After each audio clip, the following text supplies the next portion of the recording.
And now I would like to take this opportunity to introduce our keynote speaker today, Ambassador David Adelman.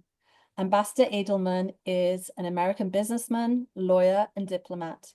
He was the United States ambassador to Singapore from 2010 to 2013, where he led multiple US trade missions to the region, including to Indonesia.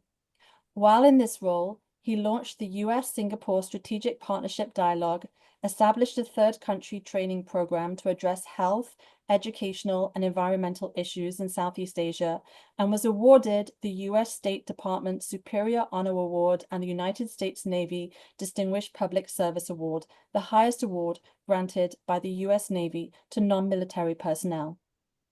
Ambassador Adelman served as a member of the Monetary Authority of Singapore's Capital Markets Committee and the executive board of the Hong Kong Treasury Markets Association. Today, he is Managing Director and General Counsel of asset manager Crane Funds Advisors in New York, a trustee of the National Committee on American Foreign Policy, and a member of the Council on Foreign Relations. For more than a decade, he has taught international relations as an adjunct professor at New York University. Ambassador Adelman is a prominent author and commentator on US and Asia trade relations.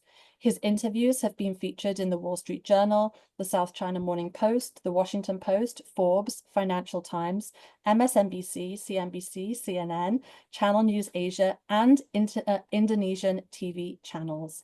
Ambassador Adelman is a member of the Israel-Asia Center's Advisory Council. Ambassador Adelman, thank you so much for joining us today. Welcome, and the floor is yours. Well, thank you very much, Rebecca, and thank you, Danielle, for your fabulous work during this most recent year of fellows.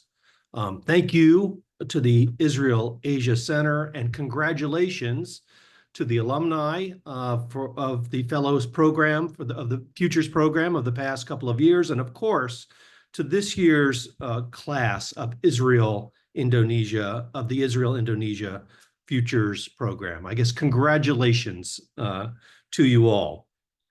This is a time of great transition in international relations. And let me give you just a few minutes of context. In the 16th and 17th centuries, we had empires and kingdoms. That gave way, as a result of World War I, to the development of a nation-state-based system of international relations. And of course, just a few decades later, World War II gave way to competing systems and eventually a Cold War, and, as we all know in Southeast Asia, a series of independence movements. Now, the end of the Cold War, which is a relatively recent memory, brought about a world of globalization, interdependence, and interconnectedness. We all remember the articles being circulated describing the world as flat and changed. And with this came a growth in emerging markets and developing countries, a new opportunity for emerging markets and developing countries. At the top of that list, countries like Indonesia. Now, nowhere has the resetting of these international relations been more pronounced, in my view, than the case of the Abraham Accords. Signed in 2020, the Abraham Accords brought the UAE, Bahrain, Sudan, and Morocco into the group of countries in the Middle East, including Jordan and Egypt, to full diplomatic ties with the State of Israel. And in Southeast Asia, where I have spent a good part of my career, joining countries including Thailand, Vietnam, Myanmar, Singapore, the Philippines, Cambodia, Laos, and Timor-Leste, as a collection of friends, allies, and partners to the State of Israel.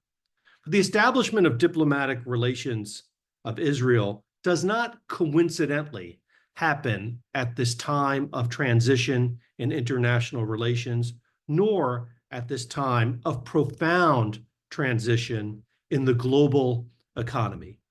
And let me explain. We are living through a truly historic period of human history when ideas and technology-based solutions are becoming the answer to human challenges and problems that before this time were unthinkable. The world's most important exports in our lifetime and in the remainder of this century will be the exports of ideas and technologies that can provide the solutions to the greatest challenges facing humanity. Israel is especially well positioned, as many of us know, to address these issues and to thrive in this new globalized, ideas-based economy. But it's not an accident.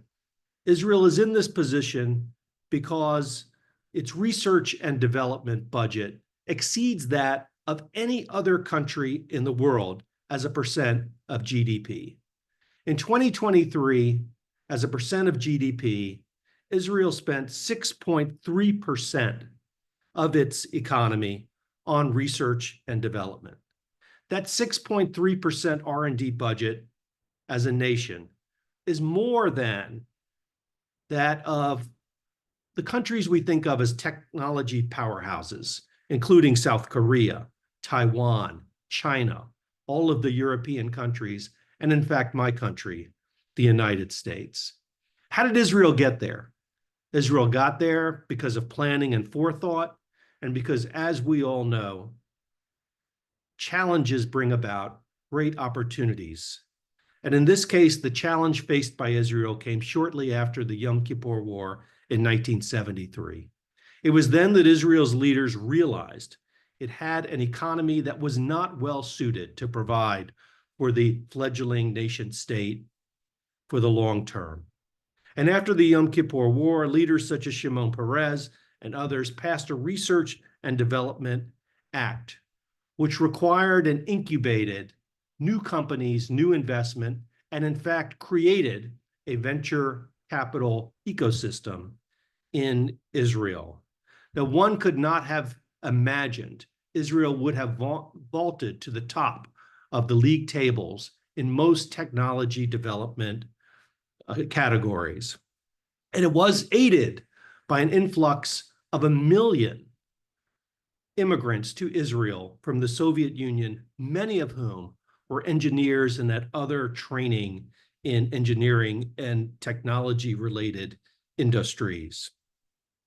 Now, the prospect for a better, safer, and more prosperous life for the people of Indonesia and other developing countries in Southeast Asia and around the world is at the heart of potential improved Indonesia-Israel relations.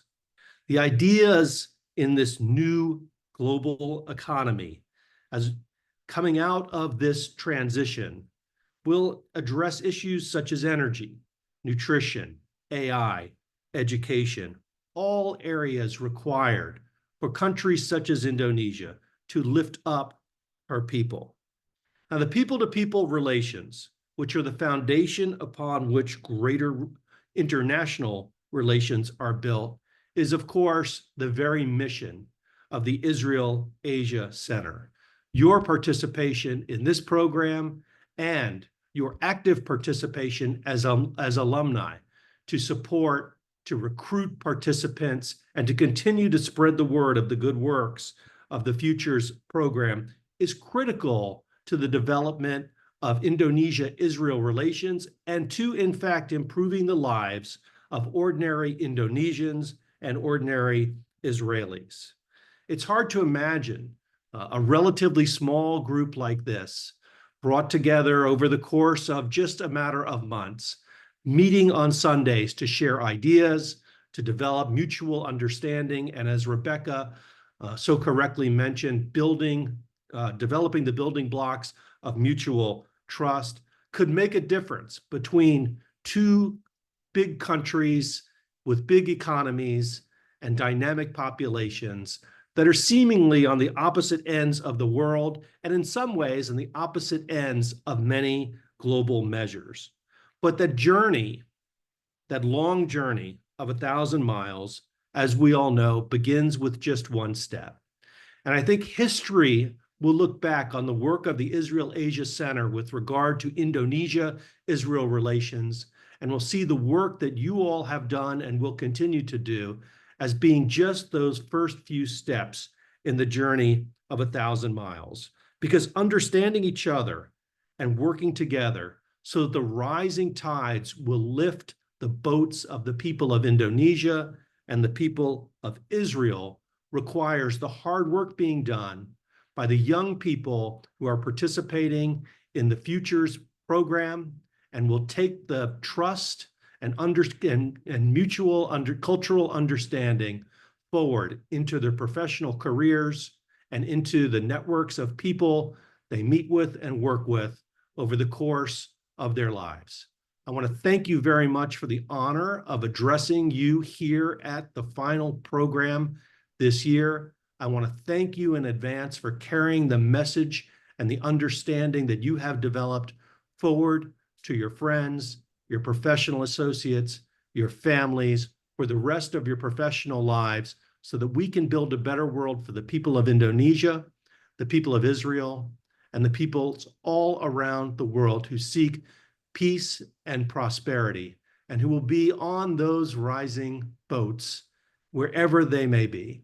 Thank you very much. You've honored me with the opportunity to address you here, and I wish you all the very best, onward and upward. Thank you. Thank you so much, Ambassador Adelman. It's really our honor, and I'm so thank you so much for getting up so early this morning. I know you're joining us from New York, so it's still very early. Thank you so much. Your participation really means the world to us. Thank you.